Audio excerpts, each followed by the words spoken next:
আসসালামু আলাইকুম। ওয়ালাইকুম আসসালাম। এই যে মিডিয়া আমাদের লতা পারভিন লতা চলে এসেছে। ভালো আছো? হ্যাঁ ভালো আছি। বাহ, লতা ফর্সা হয়ে যাচ্ছে নাকি? না বসে কোনে যে বসে দেব। কে ধানে ভূত বসে? এই যে লতা ধান লাগাইছে না কার ধান? কেমন আছো? আমি ভালো আছি, বসে। বাবু কেমন আছে? বাবু ভালো আছে। বয় তুই বয়। আরে বয় বয় বয় বয়। তো দর্শক, আমরা কিন্তু লতার কাছে এসেছি এবং লতার থেকে একটু কথা জানার জন্য। লতা কেমন আছো তুমি? আমি ভালো আছি, আপনারা কেমন আছেন? আছি আলহামদুলিল্লাহ। তোমার যে এই যে মিডিয়ার একটা ডিবেট চলছে, দেখছো নাকি ভিডিও? একটু হালকা হালকা হালকা দেখছো। সো দর্শক, আমাদের লতা পারভিন কিন্তু হালকা হালকা দেখছে। তো তুমি কোন পক্ষের বলো? কিসের পক্ষ মানে? মানে তুমি কি চাও? একটু ভিডিও তো দেখছো যে এইরকম দণ্ড চলছে, তুমি কোন পক্ষে? তুমি কিছু বলো। হ্যাঁ, তুমি তো অনেক গান গেয়েছো এর আগে, তোমাকে অনেক দেখেছি আমরা। তোমার পরেই মানে তোমার আগে ছিল রিয়া, মনে হয় রিয়া গান গাইতো, তারপরে তুমি আসলে, তারপরে অন্যান্য শিল্পীরা আসছে। তো তুমি কি জন্য বাদ পড়লে? আসলে আমি কি জন্য বাদ পড়বো, মূল কথা আমি যেটুকু আমার মনে হয় আমি সেটুকু বলার চেষ্টা করব। আমি বাদ পড়েছি মূল কথা, এখনকার মানুষ মানে এখনকার যেই মানুষগুলা, যুগের মানুষগুলা, তারা সবাই চেহারার পিছনে দৌড়ায়। এই যে আপনাদের দিয়েই বোঝাই, আপনারা যেখানে সুন্দর মানুষ আছে, যেখানে সুন্দর চেহারা আছে, সেইখানে কিন্তু আগে দৌড়াবেন না, ঠিক আছে?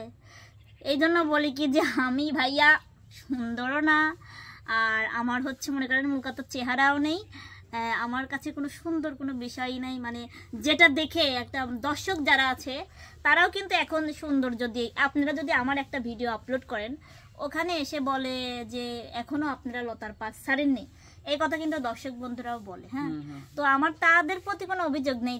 এখন দেখি যে সবাই হচ্ছে সুন্দর চেহারা আর সুন্দরের পিছনে, সবাই সৌন্দর্যের পূজারি, এক কথায়, ঠিক আছে? পূজারি। এর জন্য যার চেহারা আছে আপনারা তার কাছে যাচ্ছেন, যার সুন্দর আছে তার কাছে যাচ্ছেন। এই জন্য আমি মানুষটা এখন মনে করেন যে কারোর পক্ষই না, এখন হচ্ছে আমি আমার মতো, মানে আমি আমাকেই চাই নাকি লতা? আসলে আমি বুঝতে না, তুমি কি আসলে মানে আমরা জিজ্ঞাসা করেছি তুমি কোন দিকে? একদিকে কিন্তু শিল্পী গ্রুপ হয়েছে, একদিকে কিন্তু চ্যানেল মালিক গ্রুপ হয়েছে। এখন তুমি তুমি কোন দিকে? তুমি চেহারার দিক কয়ে যে তুমি উড়ে যাচ্ছ, আসলে তুমি কিন্তু মূল কথায় আসতেছ না। মানে আপনারা বলতে চাচ্ছেন যে আমি শিল্পীদের দিক যাব নাকি মালিক? হ্যাঁ, কারণ তুমি তো তোমারও চ্যানেল আছে, তোমারও চ্যানেল আছে। লতার একটা ছোট হলো, ছোট না অনেক বড় হয়ে গেছে। যাই হোক, লতার জন্য দোয়া করি ও আরো বড় হোক। লতার একটা চ্যানেল আছে। লতার থেকে আমাদের এই যে কামরুল ভাই জানতে চাচ্ছে যে ও কোন পক্ষের। আসলে ভাইয়া আমি হচ্ছে আমার পক্ষেই, আমি কারোর পক্ষেই না, ঠিক আছে? আমরা মালিকদের পক্ষ না। এটা কোনো কথা হয় না, এটা কোনো কথা হয় না। আসলে মিডিয়াতে যে ভিডিওগুলো আপলোড হচ্ছে লতা, আমি আজ কয়দিন আসি না। আমি যদি আজ কয়দিন আসতাম তাহলে কিন্তু একদম ফাড়া হেলাতাম, মানে সব মানে ফাড়া হেলাতাম, ফাড়া ভেলাই, ঠিক আছে? কারণ অভিযোগটা আসলে সবার থেকেই শুনতে হবে। ওই একজনের কাছে গেলাম সে এক কথা করলো, আরেকজনের কাছে গেলাম সে এক কথা হলো, সকলে ধারা করে। কেননা সেটা দোষ আমারও হতে পারে, আমি মিডিয়ার মালিক না, আমারও দোষ হতে পারে যে তোমাদের সাথে খারাপ ব্যবহার, আবার দোষ তোমারও হতে পারে যে তুমি আমাদের কথা শোনো না কো, তাই না? এরকম দোষ কাদের? দোষ না হলে তো এরকম ঝামেলা লাগে না। দোষ তো যে কোনো একজনের হয়েছেই, হয় চ্যানেল মালিকের হোক না শিল্পী কটাই হোক, তাই না? আর যদি এই দোষটাই যদি না খুঁজতে পায় তাহলে এরকম আসলে এই একটা ভিডিও ছাড়বে, ওই একটা ভিডিও ছাড়বে, আসলে এটা কিন্তু আমাদের একটা বদনাম হচ্ছে পাবনা জেলার, তাই না? এইটাই যাতে আসলে না হয় সেটাই আমরা জানার চেষ্টা করতেছি। আজ কয়দিন আমি আসি না, তো আমি আজকে যাচ্ছি, আজকে মিডিয়াতে আজকেও মিটিং আছে, সেটা জেনে সারি অবশ্যই সবাইকে জানানো হবে যে কার দোষ কোথায়। এখানে যদি আমার দোষ থাকে আমি বরকট হব, হ্যাঁ। এখানে যদি আর একটা মিডিয়ার পরিচালকের মালিকের দোষ থাকে সে বরকট হবে। এখানে যদি শিল্পীর দোষ থাকে ও কামলা দিয়ে খাগা, ওই গান গাওয়ার দরকার নাই। আমার উচিত কথা, আমি কেউ 2 টাকা নিয়ে খাই না। বড় লোক হতে পারে বা ও মানুষের তা চাই খাইগুন, ও মানুষের তা লেবা লোক হোক, ওটা আমার দেখার নাই। যার দোষ তাকে বয়কট, হ্যাঁ বরকট। এখানে মালিক যত বড় মালিকই হোক, জি আবার যদি আমাদের বিপক্ষে কেউ যায় তাও তো প্রবলেম নাই, আমরা আমাদের মতো। এখানে একজন আমাকে বলতেছে যে এখানে মিলনের দোষ, মিলন হচ্ছে কি আসলে নিজে আমরা মিলনের চ্যানেলে কাজ করব না। মিলন এখন দেখতেছে যে আমার চ্যানেলে যদি শিল্পীরা কাজ না করে তাহলে আমি কোনো লোকের চ্যানেলে কাজ করতে দেবো না। এটা আমার কানে এসেছে, আমি শুনলাম। যেমন এর আগে রিপনের থেকে শুনলাম যে রিয়াজুল রিপন যে হচ্ছে গা শিল্পীরা আমি মিনিকেট চাইলে ভাত খাতে দিচ্ছি, শিল্পীরা বলতেছে যে চাইলে ভাত খাতে দিচ্ছেন এটা আমার বাড়ি কামলাও হয় না, এটা তার দোষ। আমি মানলাম যে তুমি নিজেই তো কামলা ছিলে, কিন্তু এইখানে যদি চ্যানেল মালিকে আবার কথা বলতেছে যে হচ্ছে গা যে চ্যানেল মালিক আমাদের সাথে খারাপ আচরণ করে, চ্যানেল মালিক খারাপ ফ্যান ত্যান, তার দোষও যদি থাকে আমাদের প্রথমে যে স্টাম্প পেপার লেখা আছে যেখানে যদি চ্যানেল মালিকের কোনো দোষ থাকে সে কিন্তু বাদ পড়বে না, ওর ব্যবস্থা নেওয়া হবে। তাহলে ব্যবস্থা মানে কি সে বরকট। আচ্ছা যাই হোক, আমরা যেহেতু ওই বিষয়ে পরে কথা বলবো, আমরা লতার কাছে এসেছি। তো লতা, আর কিছু বলার আছে তোমার? হ্যাঁ, তুমি কিছু বলো।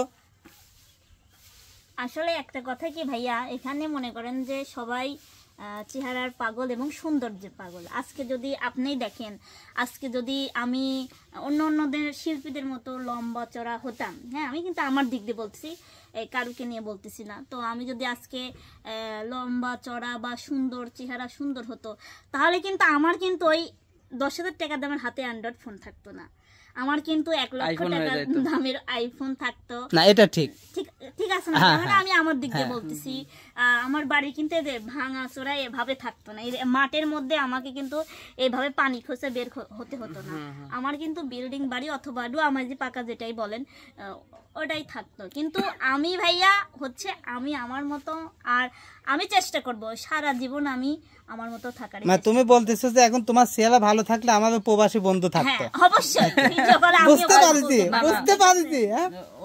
ওর যাই কথা আমরা বুঝতে পারছি। আসলে দর্শক বন্ধুরা, ওর মনের আক্ষেপ হচ্ছে আল্লাহ ওকে সুন্দর বানায়। আমাকে দর্শক বন্ধু থামেন, আপনি থামেন, আমাকে সবাই ভুলে গেছে, এই যে মামুন ভাইয়া ভুলে গেছে, কারণ আমার খবর কে নেয়? আপনি নিছেন আমার খবর। তুমি কি আমার খবর নিছ? আপনি কিন্তু আমি এই ঝগড়া করার জন্য আসলে না আপনি আবার ইন্টারভিউ নিতে আইছেন। না ঠিক আছে, ঠিক আছে। আচ্ছা আপনারা কি আমার খবর নেন এখন? হ্যাঁ এই ভাইয়া, সবাই যে বলে মিডিয়াতে কাজ করি, মিডিয়াতে কাজ কখন বলে? যখন রেগুলার কাজ করা হয় সেটাকেই মিডিয়াতে কাজ করা হয়। না খবর লই না। আপনারা ফোনে একটু কথা হয়, আপনারা কি আমাকে এখন খাবার দেন না? আমি আমার ইনকাম আমি নিজেই করে খাই। ভাইয়া আপনি কি আসেন মিডিয়াতে কাজ কখন বলে? এখন ও নিজের টাকা নিজে ইনকাম করে, আমি নিজেই ভাত খাই। এখন আলিফ চাকরি করে। লোকজন আগে বলতো যে ও কি বসে বসে খায়, আসলে আলিফ এখন চাকরি করে লতার মতো সংসার দেখে।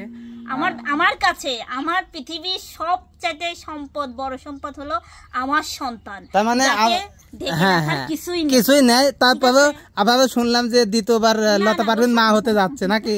এটা কি সত্যি নাকি? আগে আমার সন্তানকে মানুষ করব। তো আলিফ যে যাওয়ার সময় বললো যে ভাইয়া মেয়ে হবে। চুপ করেন, আমার সন্তানকে মানুষ করব, আমার সন্তানকে আমি হাফেজ বানানোর ইচ্ছা, এটা বানাবো তারপরে। না কিন্তু ওই যে আলিফ যে যাওয়ার সময় বললো যে ভাইয়া মিষ্টি সুখবর। যাই হোক, আমরা চাচ্ছি কি, যেহেতু লতা একজন ভালো কণ্ঠর অধিকারী, ও হচ্ছে ভালো গান গায়, কণ্ঠ ভালো মাশাআল্লাহ, আপনারা অনেকে পছন্দ করেন। যদি আপনারা চান আমরা লতাকে আবার প্রথম থেকে না আবার সকল চ্যানেলে দেখতে চাই, তাহলে অবশ্যই কমেন্ট করে জানাবেন। আর যদি আপনার লতার আমরা চাচ্ছি যদি আপনারা চান লতাকে আবার সবার মাঝে পরিচিত হয়ে সবার মতো আনন্দ উদ্দীপনার মধ্য দিয়ে কাজ করবে, আপনারা যদি দেখতে চান অবশ্যই আমরা লতাকে নিয়ে আসবো, কমেন্টে জানাবেন। সো আজকের মতো আমি বিদায় নিচ্ছি। লতার মনের কথা শোনাইলাম আপনাদেরকে। আসলে লতাও একজন শিল্পী, কিন্তু ও কেন যেন এই লাস্ট ওর বাচ্চা হওয়ার পর থেকে ওকে কিন্তু সবাই ভুলে যাচ্ছে। কোনো মিডিয়া তো দেখে না, আমরা কয়েকজন কাজ করতাম, আমরাও কিন্তু হারাই যাচ্ছি। যাই হোক, আমরা চেষ্টা করবো আবার লতাকে নিয়ে কাজ করার। সবাই ভালো থাকবেন, সুস্থ থাকবেন, আল্লাহ হাফেজ।